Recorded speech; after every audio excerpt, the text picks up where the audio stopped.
مصطفی کمال، اساسگزار ترکیه. مصطفی کمال سال 1881 در شهر سالونیک یونان چشم به عالم هستی گشوده است. آن وقتها این شهر جزئی امپراتوری عثمانی به حساب می رفت. پدر مصطفی کمال علی رضا نام داشت و او کارمند دولتی بود. زندگی آنها آنقدر خوب هم نبود. پدر مصطفی کمال از کار رانده می شود و چند وقت پس به تجارت مشغول می شود و او در تجارت هم شکست می خورد. از همین حساب او از مشروبات بیشتر استفاده می برد. همین بود که در سن 47 سالگیش از عالم چشم پوشید. همان وقتها مصطفی کمال 7 سال داشت.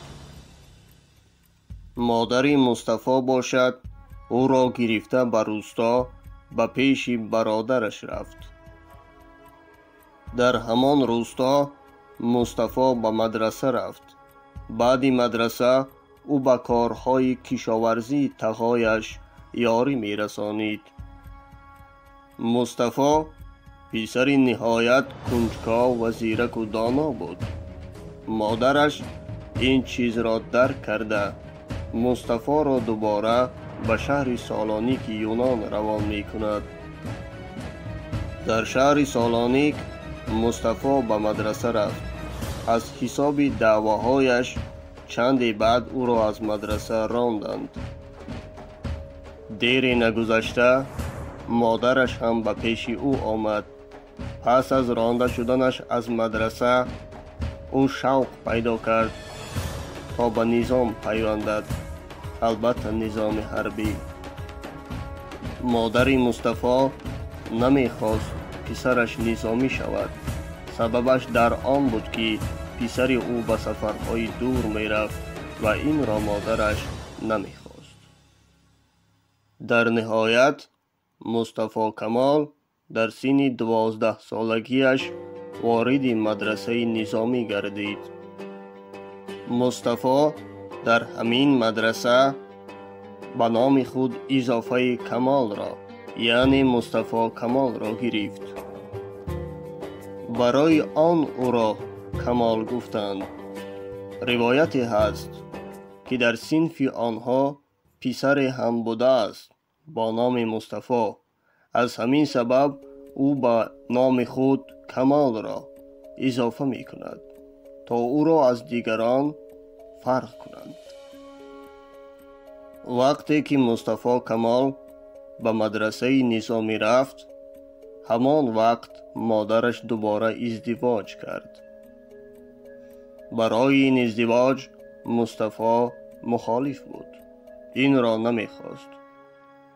در سن 18 سالگیش مدرسه را ختم کرد و به شهر استانبول برای ادامه تحصیل به مدرسه افسری رفت. ناگفته نماند که مصطفی کمال زبان فرانسوی را خوب می دانست. مصطفی پس از ختم این مدرسه رو به سیاست آورد. مخالف عثمانیان بود. البته ناآرامی ها در امپراتوری عثمانی ها خیلی خوب به نظر می رسید. برای این کارهایش او چند وقت به زندان هم افتاده بود. بعد از زندان مصطفی کمال را به شهر دمشق تبعید کردند. آنها بعدها انجمن وطن را تأسیس دادند. اعضای این انجمن بعدها برای فعالیت‌های خود از دمشق به مقدونیه رفتند. نام حزب آنها بعدها حزب وطن و آزادی شد.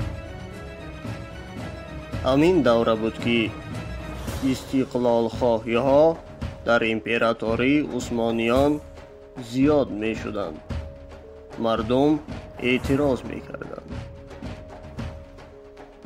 بدین واسطه گروه های مخالفین در حدود امپراتوری روز تا روز زیاد می شدند. کشورهای علاهیده استقلالیت خود را به دست می آوردند. به مثال بلغارستان. مصطفی کمال ارتش آزادی را تشکیل کرده شهر استانبول را فتح کرد. مخالفان امپراتوری سلطان عبدالحمید را از تخت رانده به جای او برادرش سلطان محمد پنجم را به تخت نشاندند. مصطفی کمال در یک بیانیه خود گفته بود دولت باید ارتش یگانه داشته باشد. اگر سخن را کوتاه کنیم، پارلمان 23 اکتبر سال 1923 ترکیه را جمهوری ترکیه اعلان کرده مصطفی کمال را پرزیدنت آن تعیین کرد. یعنی مصطفی کمال اولین پرزیدنت ترکیه بود.